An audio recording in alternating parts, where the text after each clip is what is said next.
Well, good morning, everyone. I'm running a little bit late this morning, 10 minutes late. Jeepers.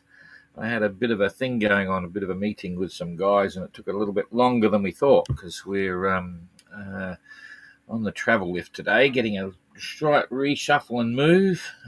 You might have seen we've got another boat. We've got a Swan 57 called Explorer, and we've started a whole pile of work on the boat. She's been in the shed for a while, doing a beautiful paint job, and now there's a whole series of other work going on. And I thought I might be able to get that happening by remote control, but there's a few delays. People have been on holiday. The boat's in the UK at the moment, and we got to do engine work. The masts are out. We're replacing rigging and sorting out all sorts of stuff with furling gears and putting think about a new track up the back of the mast and so on.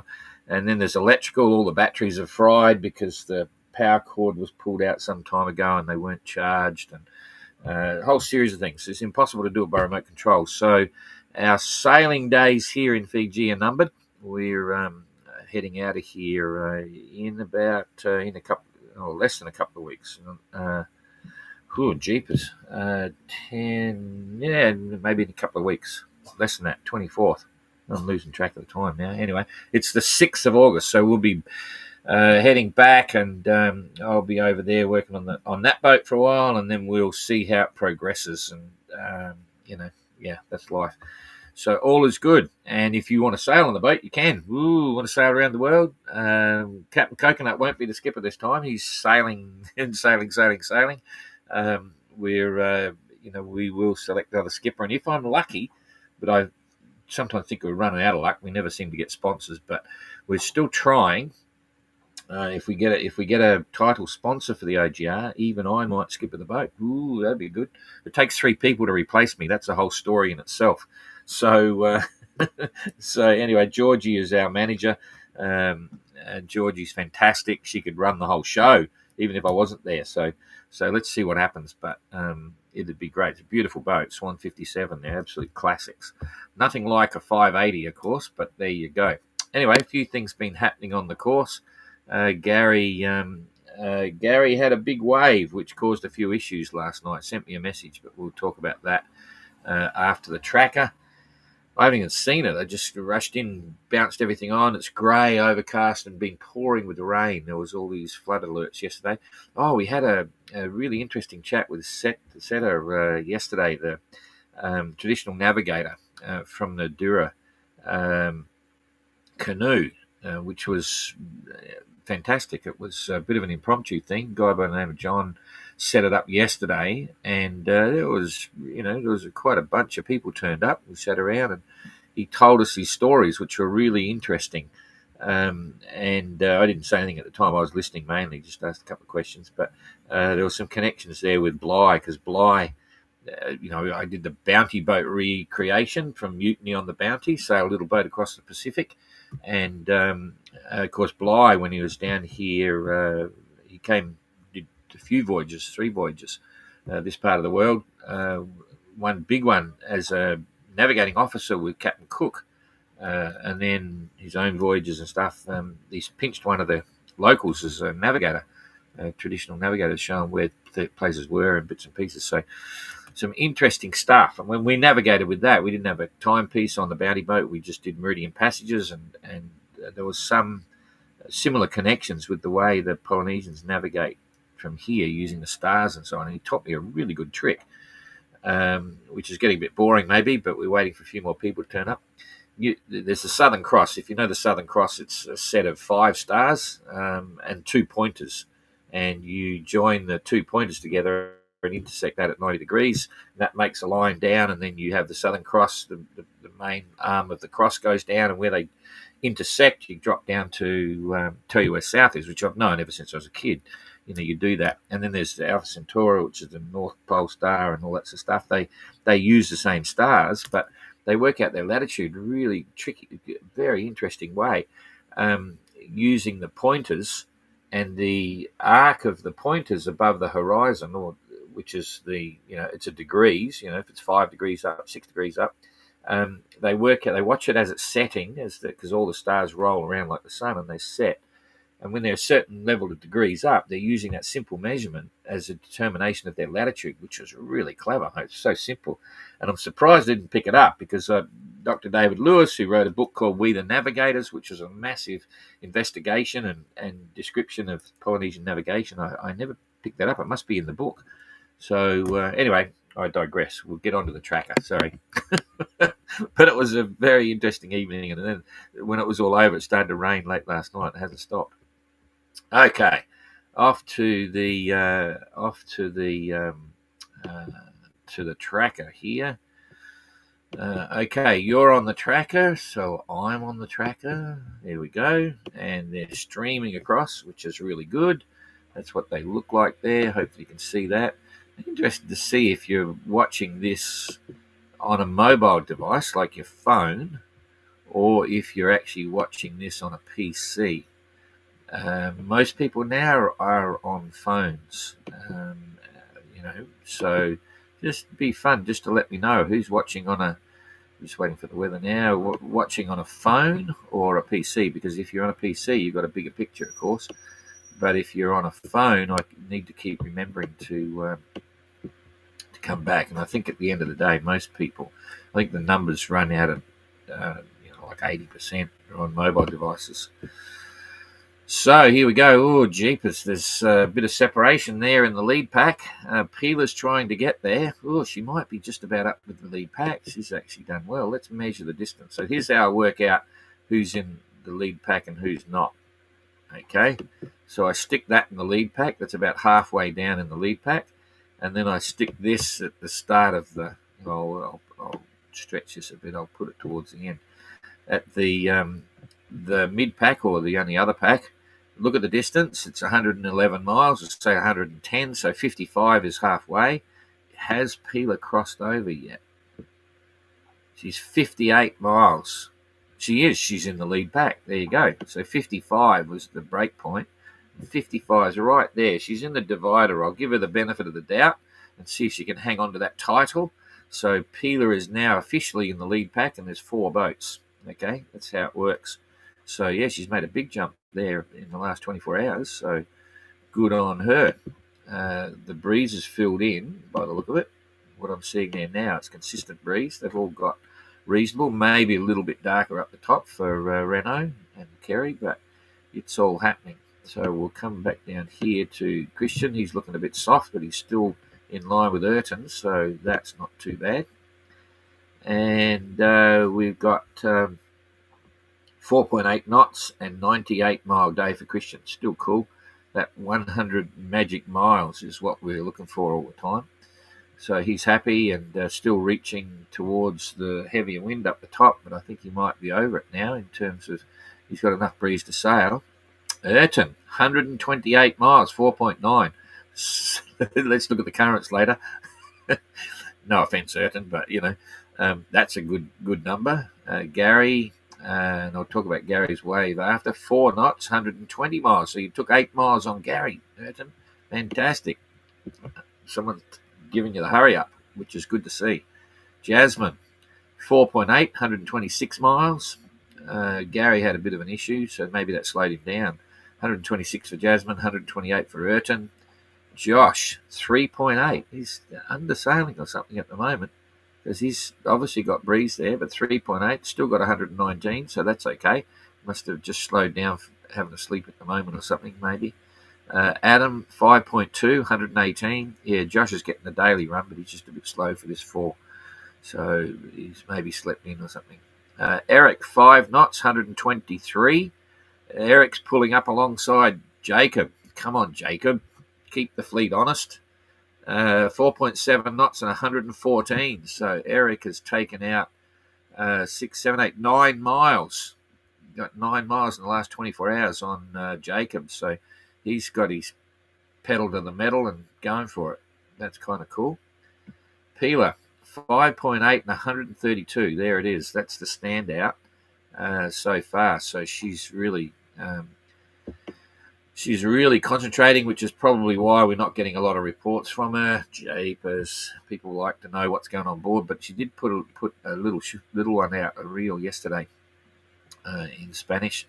And I didn't pay attention. I had a busy day yesterday. There were so many things going on. And Kerry, 5.5, 42-mile day. Jeepers. That's okay. 135 for Dan. These guys are all chasing each other and keeping themselves honest. And Renault, 144-mile day, 5.9. I think the currents, we'll have a look at that in a minute. They're boosting them a little bit, maybe. But they're certainly flying. 142 for Kerry. So 142, 135. So Kerry's packed up a bit on Dan, on Holiday Dan. And Renault, 144. 144 is the big daily distance for the fleet. That's looking pretty good. So that's all exciting news. They're making good time. Mark back here. Meanwhile, I was doing a little bit of, don't get a daily run, but 5.5, so that's okay. Okay, so let's have a look at current first to see if that is paying dividends, and I'm sure it is for the guys up the top. It's a bit average, eh? Yeah, it has been a bit of a help. It's all going in the right direction, more or less, but it's not as clear and defined as it was suggesting the other day. The current's moving around quite a lot. In fact, let's have a quick squeeze. There's 1 day, yeah, jeepers. There's 2 days. So the ride may be over, and the mid-fleet is just off of it. So Christian's getting nothing down there. The guys at the top are getting a little bit. There's a few assumptions in there. It's very hard to be accurate on the wind sometimes, but even more difficult with the currents. It's based partially on temperature, sea surface temperature. They look at the movements there via satellite and this, that, and the other, and also a little bit from any buoys that are out there, but not sure how many. There's a couple of secret drones here, New Zealand military drones on the end of the marina. That's an unmanned seagoing thing. We took photos, but I'm too scared to put the photos up because they might not want people to know. Might show you the pictures tomorrow. They're sneaky drones. Anyway, probably shouldn't be talking about it, but they're on the marina. Military boys have been down there doing work. Anyway, I digress. Enough of that. Let's look at the clouds. Yeah, it's a bit cloudy out there. So that's cool. Back to the wind. We'll go 2-day forecast on the wind. Rightio, I think that's a good scale where it is now. So I hit that, and we're going to push it through every 3 hours. There we go. It's pretty much holding. Good breeze. Yeah, there's a good breeze. Oh, there's a bit of a puff coming up there. So there we go for 24 hours. So good sailing for 24 hours for everyone, including Christian down the bottom there. I'll push this up a little bit. Get rid of that.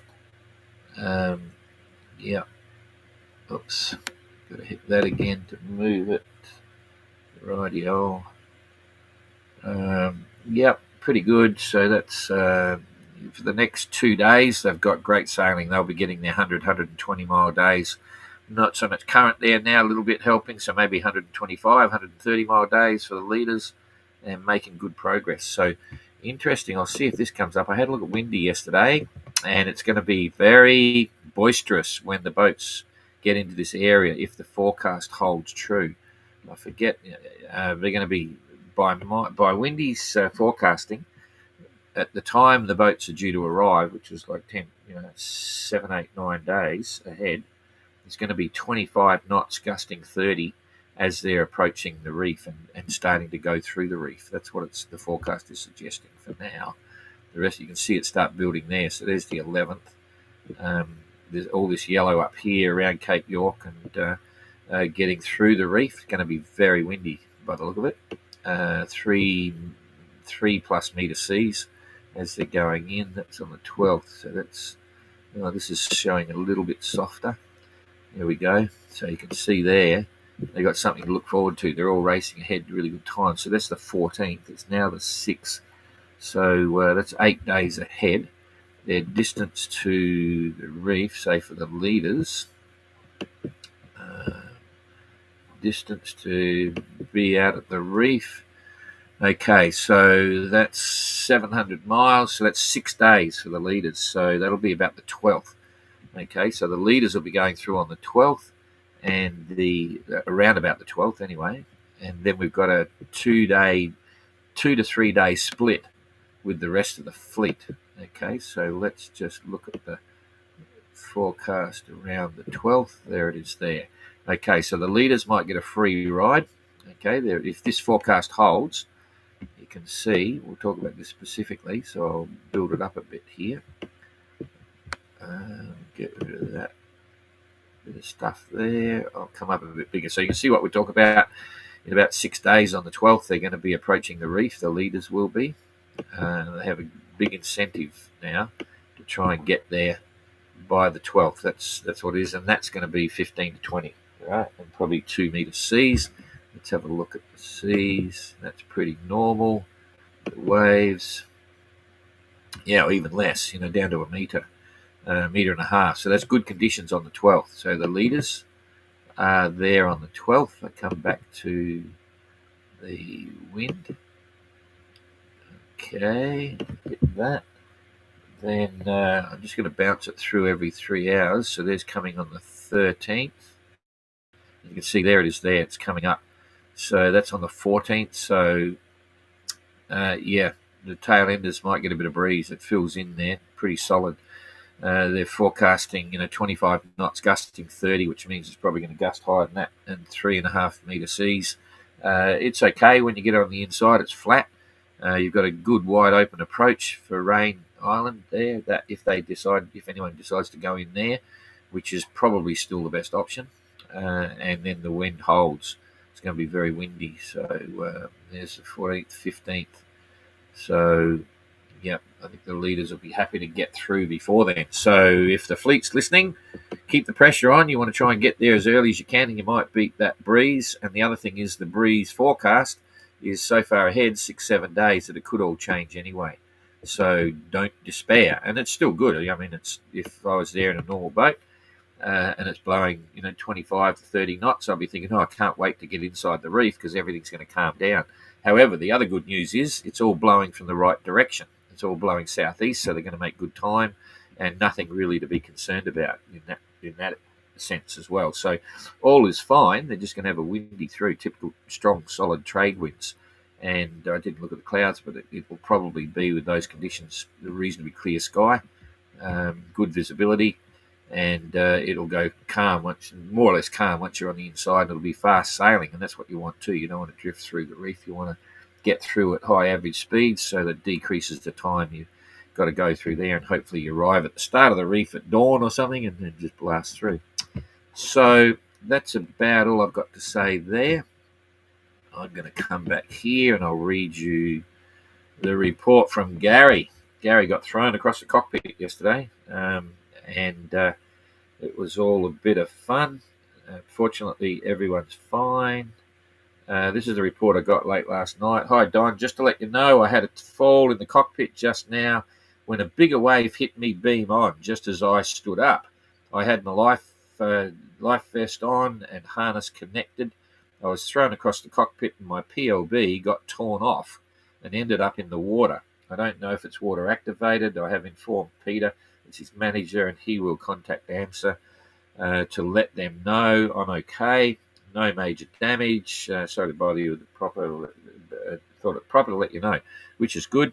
Yes, that was all perfect actions. He's not reporting any injury or anything like that, so that's good. And PLBs don't activate on their own through water activation. But Gary was being super cautious because some of you might not remember if you haven't been following since well before the start. Gary, when he was doing his qualifier, had a PLB false alarm, which is interesting in itself as well. So I may be wrong here in my assumption, but for some reason his PLB went off on the boat just as he went to sleep. He might have stood on it or something. It's still a bit confusing what happened. Anyway, the PLB went off and caused a bit of a kerfuffle because it took us a while to get to him. This is when we're in Antigua. He was out, not far away, only 300 miles away or something. And we were working with the Rescue Coordination Centre there, and lots of things going back and forwards. But he was happily asleep with the PLB going off. They were about to launch the plane to go find him, and then we finally got to him through his manager, through the sat phone, and blah blah blah. So I think Gary was being cautious, but we haven't had any interaction since then regarding the PLB. So it obviously didn't go off. He didn't get injured. I thanked him for the report. It was, that was part of our process and procedure, which worked well. His manager would have contacted and told the Rescue Coordination Centre in Australia what had happened straight away, as in case it went off, and I haven't heard any news back that it did, so that's all good. And then he followed that message up with, the sailing's been great on this leg so far, except for a couple of days. I think I spent a bit too much time hand steering today, trying to catch Jasmine. I make some miles on her and she slips away. All good fun. So he's having a great time, and I told him in the message that you deserve to have a good time because this is his last leg. As you know, he's retiring into Darwin, so that will be all over. So he's got a bit of everything. We had the usual daily update from Brenda, from Eric. On Monday, it was Fiji to very light conditions at the moment. Hopefully, we should be in better winds soon. Sun Bear creeping along nicely, 118-mile blast in 24 hours. And then yesterday, day 10, Fiji to Australia, after very light to no wind yesterday afternoon, the breeze kicked back in at 17 knots, 105 miles last night, not far out from home country now. All the best. So they're having a good little race there, and Eric's obviously got Jacob in his sights. So that's pretty cool. I haven't looked at any. I was busy this morning. I haven't looked at any social media to see what's up with the fleet. But there you go. This is a bit of a quick one. G'day, Jonathan. Kirk is on fire. Kirk. I'm trying to think of who Kirk might be. Messages. Kirk. It's not Jacob, but I'm not sure. Anyway, if they're on fire, that's good. Hi, Rachel. Your OGR boat looks stunning. Yeah, it's a pretty cool boat. I really like it. I virtually haven't sailed it. Captain Coconut took it around the world in the OGR last edition, and that was an adventure. And actually, I've never actually sailed on the boat. I stayed away from it because Mark was the captain. We had a great crew. They went around, had a really cool adventure and all that sort of stuff, and I was running the race. So it was hard, but anyway, looks like I'll get to sail it shortly when we go to sail it back to France. If anyone wants to come for a ride, let me know. In a couple of months, maybe. I'm not sure when, from UK back to France. Jonathan, iPad. Yeah, that's interesting. Well, iPad's a better screen than the phone. Madison, on a phone here. Yeah, mobile here. Yep, Kerry's track. I've got to remember to make things bigger so you can see them better on the screen, but you're probably following the words as much as anything. Kerry's track. Jeepers. Why is he always behind? Okay. I might just have a quick peek at that. Stand by, everybody, just in case that will make it a little bit different, maybe. Okay, I'm gonna send everyone back to the tracker here. So we're back on the tracker. I'm glad you picked that because I only just pick a couple. We'll pick this up. Okay. Kerry, 1600. And everyone else is, once again, it does roll over eventually. I'm going to try and reboot this. It's just as quick as doing the distance thing. So I'm just rebooting the tracker and it might come up again. Stand by. Kerry's always behind. His tracker's updating late. He must put his hand over the signal just to confuse it. He's trying to psych out Renault. So put the wind back in. Boom. And start building that back up. Here it comes. Boom, boom, boom. Okay. Yeah, that looks a bit better, I think. Here we go. Let's have a look. 1600, still it. So he's doing 5.5. I'm going to walk it forward then. So he's still behind the ballpark. So he's 5.5 over 4 hours. 5 hours 21, 22 miles. You're going to be 22 miles closer. Boom. That's probably about, ooh, jeepers. He's still holding his own by the look of it. Okay. So there's Kerry. So Kerry will be coming second and Holiday Dan is coming third. I'd say that's pretty clear because He's only generally only 20 miles, so he's still holding his own against Renault. He hasn't got away, so that's a good thing. And we can, So Kerry's still putting the pressure on Renault. Renault will love that as much as anyone else. Dan too, because they got a way to go. They're all on each other's tether. They'll be popping through the reef if they maintain this. Yeah, about 4 hours between the first three boats. And Pila, seeing we're here, let's just pick it down to about there and just show you Pila's coming back here. That's near enough. Pila's about 90 miles behind. Okay, so it's about 18 hours, maybe 20 hours or something.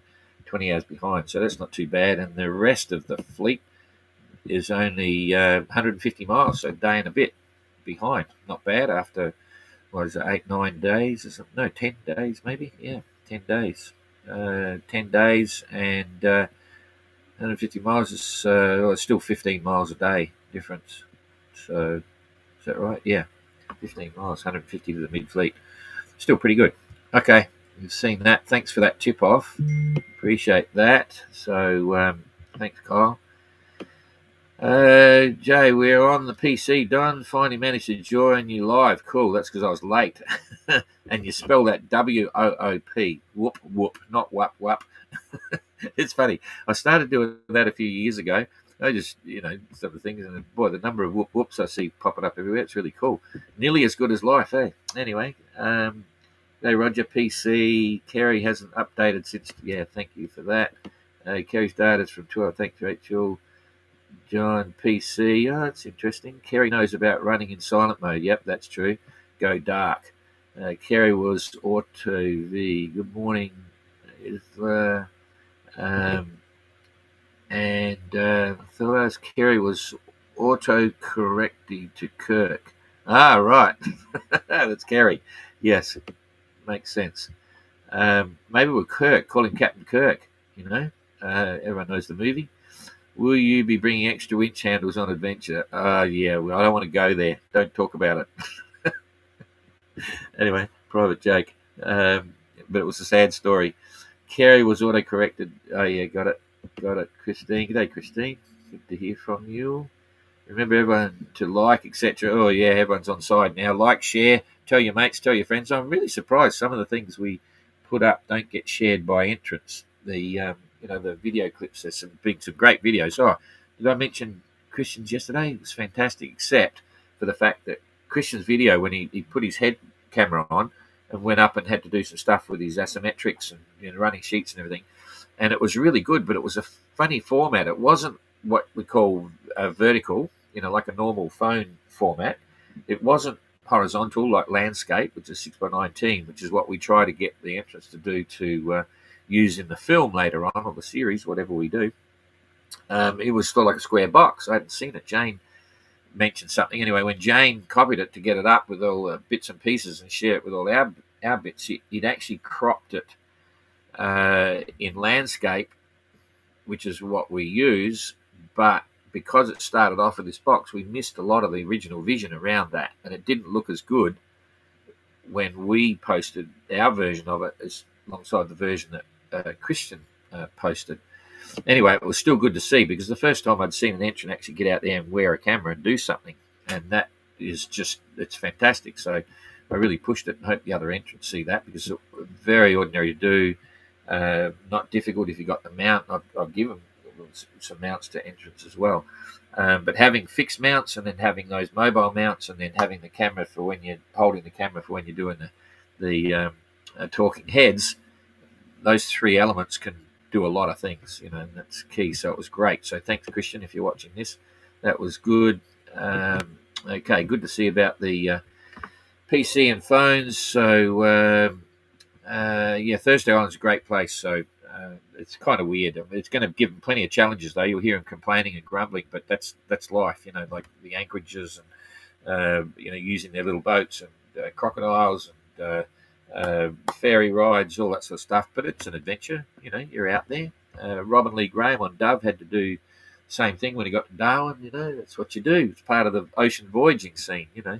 You actually go there. So Anyway, thank you very much, everybody. We could keep it at that. I've got no video to sign off. I'm going to sign off with that so people can freeze frame if you want to read it. And we'll see you tomorrow, hopefully on time. But we're still only guaranteeing Fridays in case something goes wrong. But we hope to be here around about 8 o'clock, between 8 and 5 every day.